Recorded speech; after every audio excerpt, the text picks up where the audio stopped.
Hey guys, finally back home in Singapore after a grueling 24-hour flight, home sweet home. But upon landing in Singapore, I was looking through all my messages and DMs, and probably one of the more asked questions is about what does the future hold for Yoshinobu Kanai? And I think this is quite a mixed bag of emotions for me because quite possibly that match at East vs West 17 was not only the retirement match for John Brzenk, but also for Yoshinobu Kanai. And he's alluded to and mentioned this in little bits and pieces here and there in the interviews leading up to the event. But I'm going to try and summarize the thoughts that I heard from Yoshi personally, from talking to himself, being with him throughout the duration of East vs West 17. So basically, going back to the previous East vs West where he went up against Todd Hutchings, he had thought that that match was going to be the last match of his career. The only reason why he agreed to pull in that match was because Todd Hutchings was someone he really respected and honored very much. And the main reason why Yoshi retired in the first place when he was about 40 years old was just because of the amount of injuries that he's racked up. And even till this day, he still is in pain when he's arm wrestling at that high of a level.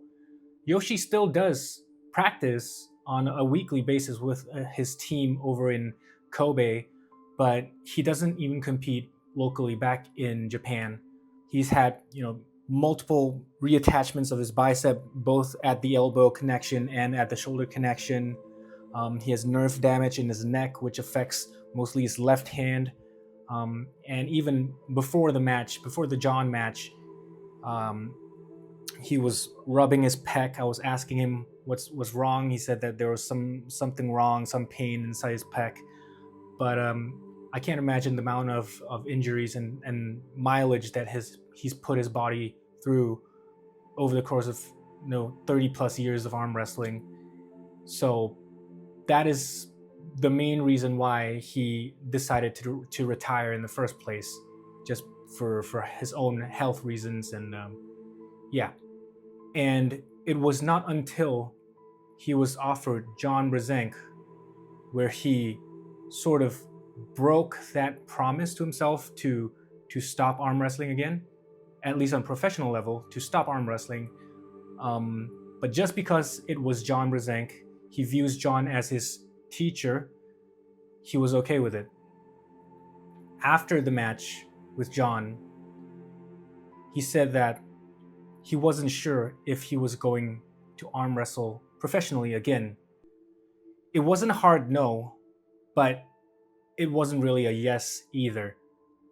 And the number of people that he respects to the degree that he does, as Todd Hutchings or even John Brzenk, are very few and far between. So very, very likely that may have been his last match. But silver lining is that John Brzenk has retired before, Yoshi himself has retired before, and both of these guys have come back to us and displayed the best that they could offer at the time. But that is me being hopeful. That's the fan inside of me wanting to see both of them back again. But realistically, for the time being at least, East vs West 17, the match against John Brzenk, was not just the farewell match for John, but very likely it was the farewell match for Yoshi as well. And that deeply saddens me. It's almost like it's the end of an era, the best of the best, the greatest of the West and the greatest of the East, both culminating in this match right there. And I'm not sure if we'll ever see a match like that again, where it was 30 years of legacy and history all building up to that one moment. Very emotional. But yeah, I just thought I'd let you guys know, since a lot of you were curious about what might be the possible future for Yoshi Kanai.